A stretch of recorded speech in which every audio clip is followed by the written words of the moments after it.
I'm sweating. Y'all, it's February and it's hot as hell in Florida. Hey guys, it's your girl Ruthie Rose and welcome back to my channel. So today I'm doing a recap on one of my favorite shows, and that's Love After Lockup. Guys, this show is so messy. And that's probably why it's one of my favorite, because I'm all about the mess. I'm all about the drama. So for those who don't know what the show is about, boo. It's a show about people who fall in love with people who are in prison. Like, yeah, that happens. And all the drama, all the difficulties of dating a felon or someone who's fresh out of prison or who's in prison. So that's what the show follows. Right now we're on season 2, episode 11, She Gots to Go. So it starts off with Lizzie and her daughter Jasmine in the car going to a bridal store so that Lizzie can try on dresses. And as always, Jasmine has a lot to say. From day one, she has been opposed of her mother and Scott being together. She don't think Scott is good for her mom. She thinks her mom should grow up, which we all agree on, but the way she say all of this is sometimes come off kind of rude. Especially, yeah, she's still your mother. She might be a convict, but she's still your mother. So I can understand how Lizzie feels, because let's be honest, she lost her mother at a very young age. Her mother went away. She had to grow up without her mom, and all her life she's been getting ready for that day where she'll be reunited with her mom so that they could be a big happy family. But she didn't get that. Instead, now her mom is out, and now she has to share her mom with some creepy dude, some creepy old dude that she don't even really know like that. And she is not having it. She's pissed. She's trying her best to, like, you know, talk sense to her mom, but her mom is like, hey, this is that, and I'm gonna be with him. And also, I feel like Jasmine should be a little bit more understanding when it comes to her mother, because let's be honest, your mother was in prison for 10 years, and even before prison, she told you that all she used to do was strip. So she's been tricking for a very long time. You can't just expect her to change out of the blue. So I feel like Lizzie, her expectations were a little too high for her mom when her mom got out of prison. And she just needed to learn how to accept her mom for who she is and just learn to adapt with how her mother is, because then she will always get hurt. Your mother been a trick before she went to prison, and believe me, girl, she won't stop tricking. Especially, gosh. Y'all, I like Lizzie. I like her a lot. I don't care what nobody says. I like and respect this woman to the bone. Because, like, how do you get men to give you $800,000 while you're in prison? You didn't have to give up the cooch. You didn't have to give up the booch, the booty hole. You didn't have to give up the mooch, you know what I mean. You didn't have to give up nothing, but yet you got these men to give you all this money in the short span time of 10 years. Well, long, short, whatever. Because some people are out here working hard every day and they don't make that much in 10 years. They're making like 50 grand a year. So in 10 years, it won't be that much.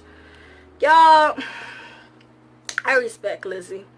I respect her, and I just wish you would just write a book already, how to find tricks. I mean, maybe. Okay, I probably won't personally use it for myself, but come on, we sisters, whatever your race may be, we need to know, Lizzie. We need to know, girl. You holding out. So, yo, I have my notes. I'm such a nerd. So now they got to the bridal store, and Lizzie tried on 2 dresses, literally 2 dresses. The first one, I thought it was cute. The first one, it looked good on her body. It accentuated her curves, her breasts. You know, she has some nice titties now. I ain't gay. But we all can appreciate some girls with nice tatas. Come on. And a nice butt, too. I'm not saying Lizzie has a nice butt, but I'm saying we can appreciate a female with a nice butt. Her butt is not as nice as her tits, but hey, she's a... Overall, I think Lizzie is a pretty woman. Yeah, she's kind of rough around the edges because she does drugs. But if she were to become clean, she would be a very beautiful woman, nice hair, a very nice lady. So, yeah. And then the second dress is what she went with, was what she really liked. And Lizzie had the nerve to say, oh, it's a $3,000 dress. I don't mind. Scott will pay for it, basically. Y'all, she does not know that her boo is broke. Like, Scott don't even have $3 to pay for the dress. But yeah, you want him to buy a $3,000 dress because in your mind, you're still being led to believe that this man is some rich guy. Okay. So she liked the whole ball gown dress because her fairy tale wedding is for her to get married and for there to be butterflies when she's walking out and for there to be a horse-pulled chariot. A horse-pulled chariot, some Cinderella type of shit. Or should I say Trickerella? Yes, I did. And she wants Scott to be her nice little Prince Charming. And, you know, he came and saved her and took care of her. So he's like some sort of Prince Charming for her. Yo, that's something else. And Jasmine was trying to be supportive in a way. Because I felt like she didn't talk as much mess in this episode than she has talked before. So I feel like she's toning it down a little bit. Hopefully she gets it through her head that her mother is used to doing these things. And it's going to be hard for her mom to become independent like she would like. She just didn't accept her mother for who she is. Her mother was a stripper. Her mother went to prison for 10 years and tricked money out of men, multiple men, and that's all she's ever known. But everybody and their mamas know that Lizzie is only in this for Scott's money. Maybe in a twisted way, she probably do love Scott, but the whole glue, the whole foundation of their relationship is based off Scott having money. So I can't wait to see how she react to when Scott tell her he's broke. Y'all, but I know it won't be pretty. And Scott is not trying to help his case because Scott just went out and bought her a new car. You're claiming you're broke, but you're buying her a new car. You're taking out credits. You're taking out loans to get this woman a brand new car, y'all. Not a used car. You're broke, though. Not a used car. You're getting her a brand new car. Okay. Cool.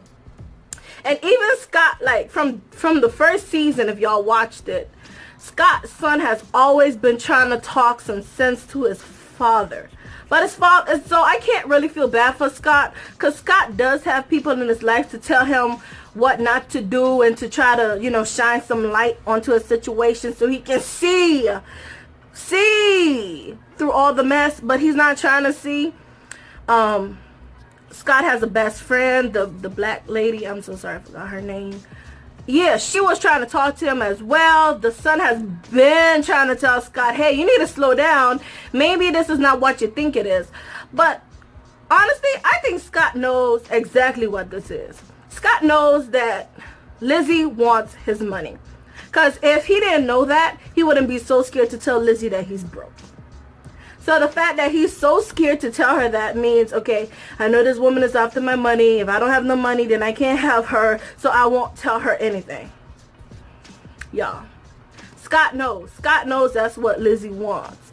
But he don't he wants her but can't afford her. And he's putting her before himself because Scott got some new teeth. And he openly admitted that he went to some sketchy place and just paid just a few dollars to get his teeth to get his teeth fixed. And I don't want to throw shade, but his teeth were not looking good. Like, I felt like his teeth were not looking good whatsoever. He should have took a little bit out of that money that he bought her new car with and focused more on his mouth, because those, whatever they are, won't be there for long because they weren't done properly. Like, Scott, I can't feel bad for you. Lizzie, I love you. Lizzie, oh gosh, I might get some hate for this, but Lizzie did nothing wrong. Basically, Lizzie told him from day one, this is what I want, get it, or I'll get somebody else to get it for me. He chose this life, and Lizzie's about to ride this out until he's ran dry. And hey, I might feel bad for him a little bit, but Lizzie gotta do her. Do you, boo? Oh gosh, Clint and Tracy. They are the new Joker and what's her face? Harley. Joker and Harley. They remind me. They remind me of the Joker and Harley. Yeah. They are two nut jobs, y'all. So let's just jump right into it. So last episode, Clint went and go see a lawyer. And he got some very terrible news. He found out that one, his beautiful goddess is out of prison and did not try to contact him. And two, all her debts is now his debts. So even the car that she took, he's now responsible to pay it off. $20,000, I believe. Y'all, for a regular person like me, that would be enough for me to run for the hills and not look back. But not for Clint though. Clint is a special kind of special because he loves his beautiful goddess, y'all. Oh, gosh. So with this episode, it starts off with Clint in his house or whatever, and he gets a call. And it's like, oh, whatever, correctional facility, blah, blah, blah, blah. Do you accept the charges? Don't come for me. I don't have anybody in prison. I've never received a call from someone who's in prison, so I really don't know what they be saying. So, do you accept the charges? He's like, yes. And guess who was on the other side? Tracy. Y'all. I was like, oh, no. So, you trying to tell me. Let's just go. So, Tracy called while she's in prison and told Clint, well, I got locked up. I guess they pulled her over. And I forgot what story she told. She got pulled over and now she's in prison. So, first, what was mind-boggling to me is you've been missing for weeks and you haven't tried to contact Clint before. Like, one, how did you get his number? Two, did you always know his number and you just didn't want to call him? Like, you miraculously get his number now that you're back in prison. Y'all, but Clint was Clint and Clint was understanding. Clint took whatever she said and ran with it. She sounded pretty upset. She put all the blame on her addiction problems. She didn't take no personal responsibilities. She basically blamed everything on drugs and nothing on her. Like, it wasn't her fault. If she was in her right state of mind, she wouldn't have done this. She wouldn't have done that. And that's all what Clint wanted to hear. Clint just wanted to know, one, where she's at. And two, that, oh, it's not because she don't love him. It's because something else is a problem. So Clint was good with that explanation. Y'all, where can I find a man like Clint? Y'all, where can I find a man like Clint? She took your car. She took some money from you. She returned the ring. She ran away. And all she had to do was call you while she's in prison and put the blame on the drug. Okay. Okay. So while Clint was on the phone with Tracy, Clint, asked her, where's the car? Where's the car? Because I have to pay back the car. Where's the car? Tracy couldn't even give Clint a a logical answer, a straight answer. She gave some sort of weird answer, and then she was like, oh, we'll talk about this when I get out or on a later time. And she went back to bitching to complaining about how she's locked up, how she don't like that, how she's upset, how she's unhappy, da-da-da. She doesn't care about how he felt for the last 2 weeks worrying about her. She never even once brought it up, like, Clint, how did you feel? And that was missing. Like, how did you cope with all of that? I'm so sorry, Clint. I didn't mean to do that, Clint. I didn't mean to hurt you, Clint. None of that. All she was doing was complaining about her situation. It was all about Tracy, none about Clint. She don't care that she took the car, probably trashed the car somewhere. Nah, she just was worrying about Tracy, his beautiful goddess. Y'all, Tracy, y'all, it's not my place to call nobody ugly, and she's probably pretty in her own way, but she is not a goddess. You can tell she's on drugs. You can tell she does drugs. And you can just tell she does crack. So, and you can also probably tell that Clinton does some type of drug use as well. We see him smoke cigarettes multiple occasions, but I feel like Clinton does something else on the side. Maybe not crack per se, but something else. So I guess in their little world, crack versus drug use unknown, through their through their way of seeing each other, through each other's drugged eyes, she's beautiful. Through his drugged eyes, she's beautiful, and through his drug eyes, she's beautiful, and through her drug eyes, he's somebody she can use. Caitlyn and Matt. So last episode, I was so happy. I was like elated. Like when I found out that Caitlyn got a job. I was like, oh my gosh, you go girl. Yes, boo, do you. Caitlyn got a job, y'all. Caitlyn got a job. And yes, she was trying to convince Matt in the last episode for them to move out his mother's house. She was just trying to move forward. She was trying to grow. But then again, your hubby, your baby, your boo, he's not ready for all of that. He's still a little boy. He's not ready to move forward. Hey, that's what you signed up for, wasn't it? So with this scene, with the whole Matt scene, it kind of threw me off, because it was meant to throw us off, because it shows Matt in a ring store, jewelry store, looking at rings. And at first I was like, oh my gosh, Matt is looking at rings. He's about to finally do it right. You know, after all that shit he put Caitlyn through, making her feel depressed, I guess, and making her feel like he's not trying hard enough. It's about time he does something special for Caitlyn. It's about time. Y'all. But at the back of my mind, I also said, wait, where's he gonna get that money from to buy a ring? But anywho, he's still looking at rings. So he found a ring that he thought Caitlyn would like, and the ring was alright. It was okay. It was pretty. But when it came time, I'm like, okay, so now it's time for him to pay for the ring. He chose the ring. It's time for him to pay for the ring so they can go. He did not pay for the ring. So basically, they just went in there to look at rings. But prior to all of that, he was with his little best friend. The best friend looked like a druggie as well. You can tell the best friend is heavy medicated. He does the Mary Jane. Him and Mary Jane are best friends. He's all about that weed. Okay. You can tell he's on some sort of drugs as well. So the friend, usually when the friend speaks, I don't listen, because I'm like, okay, you're just a druggie anyway. What do you know? What do you know about a relationship? Do you have a relationship? Do you know what he's going through? You don't seem like the let me stop.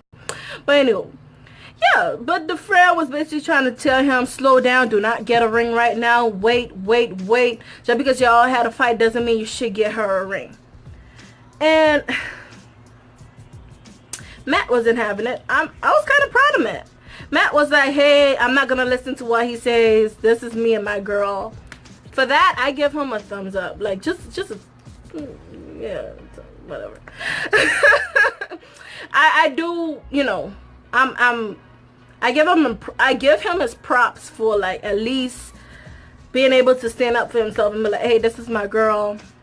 I'm gonna do whatever I want for my girl. But like I said, he didn't get the ring. He just went window shopping, basically. Because we all know Matt does not have any money. He does not work. He found a job. He was about to get a job, but he refused to train to get the job. So, y'all, Matt will be Matt.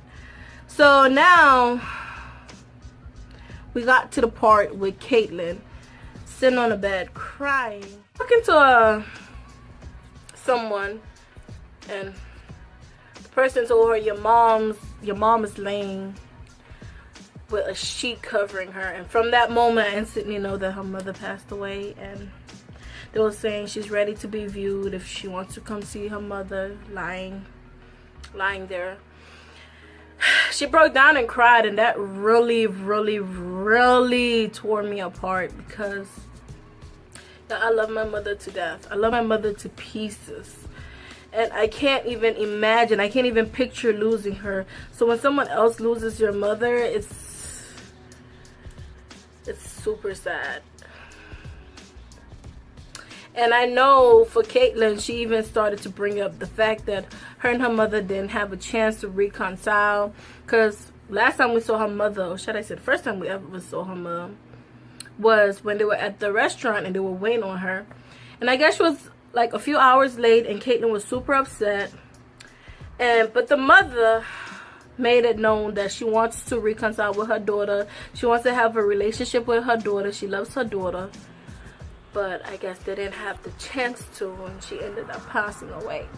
So I can imagine how she's feeling right now. She didn't have a chance to make up with her mom, so it's extremely sad. And it will always be a part of her that feels like she chose Matt over her mom, because her mom told her in the beginning that she did not approve of her relationship with Matt, and that if she wants to be with Matt, she can't stay in her house. So what Caitlyn did, she was like, hey, I'm just gonna pack up and go be with my man. So it will always be a part of her that feels like she chose Matt over her mom. Yeah, that whole scene was super sad for me. I was like, no, I can't picture losing my mom, so imagine somebody else losing their mother. Extremely sad. So my condolences to Caitlyn. I know this has already passed because we're watching it.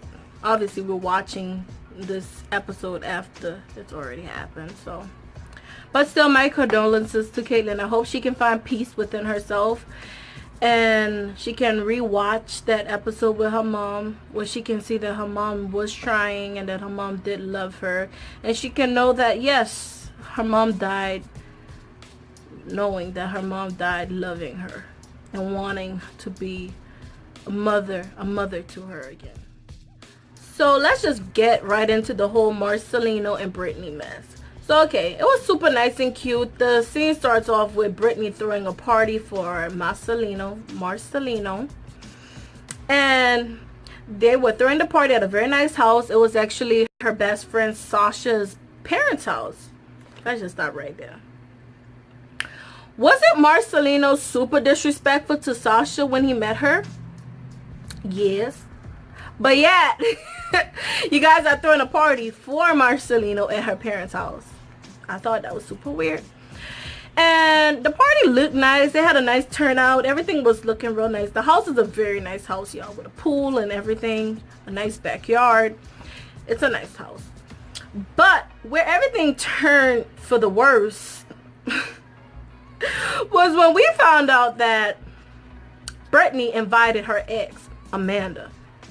Y'all, who invites their ex to their man's party? Like, you're looking for drama at that point. You're just looking for drama. So Amanda agreed to come, but she's made it clear that she's bringing a date. Whew. The mess became messier, y'all. So Amanda comes with this girl, some random girl, at her ex's party for her man, something like that. Y'all, it even sounds confusing because it is confusing. Like, y'all, you bring a date to your ex's new boyfriend party. Yeah, basically that's it. After your ex made it very clear that she still wants to be with you, she actually wants you guys to become a throuple. A throuple. Her boo, and you. And you turn her down, but yet you're coming to a party and you're bringing yourself a date. So, of course, Marcelino and Amanda got into it. Their old little bickering between who's better for Brittany, what Brittany really wants. Marcelino's letting her know that, oh, he's the best thing for Brittany. And of course, Amanda's letting him know that, hey, you can never give Brittany what I give her. Like, yeah, I think the corona's getting to me. But okay. So, y'all, it's crazy. And yeah, so that was that. We all expected that little bickering to happen. What really surprised me was when Amanda's date came and was talking to Marcelino, and they got into it. So basically, Marcelino is being the misogynist that he is, but talking about a woman needs a man, that he's the right thing for Brittany, that his relationship with Brittany is more valid than her relationship with Amanda, because he's a man and she's a woman and they are right for each other, which makes the relationship even better. So the date was not having it. So the date was like, what you mean about that? Like, what are you trying to say? And they start going back and forth, back and forth, back and forth, until she gets mad and just walks off. Girl, where she messed up was when she went inside the house all angry, and she went to talk to Brittany all angrily. Like, no, first of all, you don't even know Brittany. And second of all, you're messing with a girl that Brittany still loves. I said it. Brittany still loves her ex. Brittany still loves Amanda. Y'all, I be getting the names mixed up. Brittany still loves Amanda. And you over here messing with her. And now you want to come disrespect her new boo too? No, baby, no. So Brittany turned the hell up. Like, I always knew Brittany was the one in charge of the whole situations going on, but Brittany really showed that she's the one that wears the pants in the relationship. Like last episode when she kissed a man in front of Marcelino, we could have saw that. Brittany is the one who's really in charge. Although Marcelino tried to play big, try to play that he's the man of the nope, Brittany calls the shots. We figured that out. No, boo. We figured that out. And so Brittany got turned and she was like, oh, I would fight you right now, but I can't. When she said that, I was like, a light bulb popped up in my head. I was like, wait, what you mean? So it was either two things that ran through my mind. It's either one, she don't want to go back to prison, or two, she's pregnant. Y'all. So with all of that, she went and told Marcelino about it. And then she told her best friend about it. And then I think she told Amanda about it. And at the end, they thought it would be a good idea if Amanda and her date just leave. It'll be a very good idea. So during this whole hubba bubba, this whole hoorah, Brittany pulls aside her best friend Sasha, and she confides to Sasha that she is in fact pregnant, and that she don't want to tell Marcelino yet, but she's pregnant and that's why she can't fight. Y'all, I wasn't surprised, but then again I was surprised. Like, you just got out of prison, you already have a son with a guy, and now you're having another one with another guy who you bicker with from time to time. So hey, it's your life, boo. So with that, the best friend was like, they have to go. We don't want you to be angry. We don't want you to be upset. That won't be good for the baby. That won't be good for nobody. So they asked Amanda and her date to leave. And I thought like, While they were leaving, it was like, that looks so shameful. It was embarrassing. You got invited to your ex party just to get kicked out of your ex party. And Amanda made it clear that she would never talk to Brittany again. Well, she was done with Brittany, but we will see. We will see. Because as I said before, Brittany is the one that calls the shots. So we will see. All Brittany will do is probably call her up and tell her some sweet nothings. And she'll probably be right back to Brittany. So, of course, I left my favorite couple, or should I say triple, for last. Michael, Megan, and Sarah. Oh, gosh. Whew, y'all. Megan is still clueless, y'all. Megan is still clueless. Megan is 28, Michael is 26, and Sarah is 24. Megan is 2 years older than Michael, 4 years older than Sarah. But yet Megan acts as if she's a kid compared to the... No, let me stop. Megan is still clueless. She's still talking about, oh, how I just judged my virginity. She's like a big old baby. Oh my gosh, I miss Michael. Da, da, da, da. She believes everything that Michael's telling her. She doesn't do any research. Like, that's how I know she's kind of lacking up there. Because what woman don't do the research? Like, we're the best FBIs out there. A guy, all we need to know is the guy's name. That's it. We'll be able to find out all types of information on that guy, everything about them. Like, it seems like she didn't even try to find out the truth. She probably suspected it in the back of her mind, but she didn't even try to find out the truth. And that's really mind-boggling to me. Like, Megan, you could put 2 and 2 together and figure it out, but you're not trying to. You're acting like a big old baby. And when people in your life, like your family, friends, they're trying to tell you, they're trying to make you see, but you don't want to see. So, girl, I don't feel bad for you whatsoever. Not at all. So, of course, she's on the phone crying to Michael, talking about she wants to see him, da-da-da-da. So she puts her foot down and said, okay, I'm coming to see you no matter what. I'm finna book my flight to come down to New York, and we finna spend time together, no matter what. So now Michael is looking like, oh my gosh. Yo, Michael's trying to, find an excuse, talking about, oh, my mom's and my sister finna be here for the weekend. So Megan's like, oh, okay, well, it's great timing, because I can finally meet them. So he's like, no, because Aviana's gonna be there. He wants Aviana to have time to, I guess, to bond with the mom and the sister, blah, blah. Megan wasn't having it. She's like, you know what, I'm still coming out to see you no matter what. So Michael is now, oh crap. Now, mind you, Michael has been playing house for the past week or 2 weeks with Sarah. So he and Sarah are all good. They're going out on cute little dates with their daughter. They're having sex. They're sleeping in the same bed. And Sarah, Sarah's another story. Sarah, how to explain Sarah? Sarah knows something is going on, but she doesn't know what.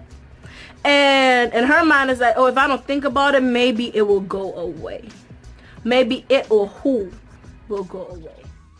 And that is Sarah's way of handling the situation. By, okay, maybe if I don't ask him, maybe if I just play along, go along with everything, whatever's going on will just go away. She wants a family. She wants to be a family with Michael and her daughter. And now we know she's pregnant, so she's expecting another baby. She wants them to be a family. She's craving it. She's yearning it. But you can't force anything. No matter how hard you try, no matter how good of a woman you think you are, if the guy is not good for you, he's not good for you, boo. Y'all, pause. I want to take this time. Let's take this time to give Michael a round of applause for finally having on a shirt. Y'all, he finally put on a shirt this episode. Like, Michael wears a wife beater everywhere he goes. He wears a wife beater / tank top like a uniform. But yet he has 2 women crying over him. Y'all, we just don't know. The mom came to visit with the sister, and they were at the park. It was very cute, like playing with Aviana. Everything looks very nice from the outside. But we all know. We all know what's going on. So the mom comes to Michael and be like, hey, it's about time you be honest and just at least let one of them go. And it shouldn't be your baby mom's, because she's held you down. She's been there for you. She's the mother of your child. You need to let Megan go, basically. And I don't want to be the one to tell Sarah. So you have to be a man, step up, and do what you gotta do. So Michael surprisingly agreed and said, yeah, actually Megan is coming to New York today. I'm gonna pick her up and tell her everything and just let her go. Right then and there, I was like, will he? Because he does love Megan. We can tell based off everything. He loves Megan. He even took Megan to Niagara Falls last episode, and y'all, got her a room, took on a nice romantic date.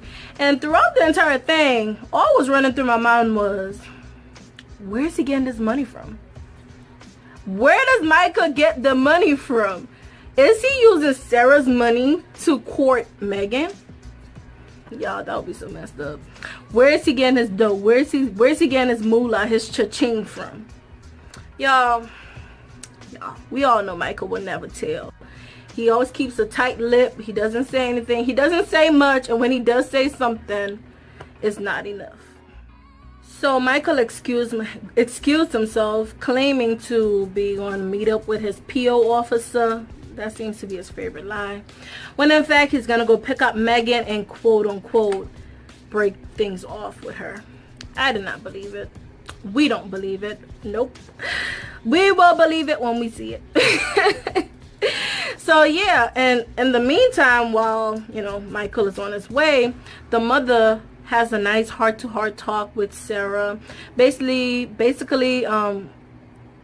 giving her props, being a single mother, going to school, taking care of a young child while still holding down her son. She gave her mad props, and Sarah loved the talk, and the mom was team Sarah, definitely. The mom told Michael, do not lose your wife and kid over some girl that you barely know.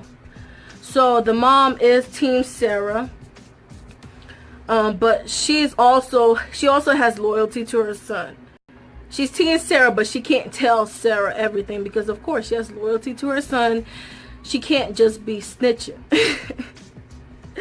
So after all of that nicey lovey-dovey thing, it goes to where Michael is at the airport picking up Megan. And when Megan comes out, she's nervous, and when she sees Michael, first thing she says is, "Bae." Y'all, every time she calls this dude bae, I'm like, stupid. Oh my gosh, how slow you have to be. So at that point, Michael, kisses her and greets her like girlfriend and boyfriend. So I'm like, oh, there we go. He's not about to do it. So he's walking out with Megan. He's very confused. He's very conflicted. He does not know what to do because, let's be honest, he loves her. And it's hard on him. And he knows it will be hard on her. So he does not want to hurt anybody. Well, Megan. He does not mind hurting Sarah. As long as he don't hurt her to the point that she would take away his kid. But to him, Megan is his queen, is his everything. He does not want to hurt Megan. So that's where the episode ends. And so guys, we will be watching, and I can't wait for the final episode 12. And yes, I'm very excited. So guys, don't forget to like and subscribe. Thanks for watching.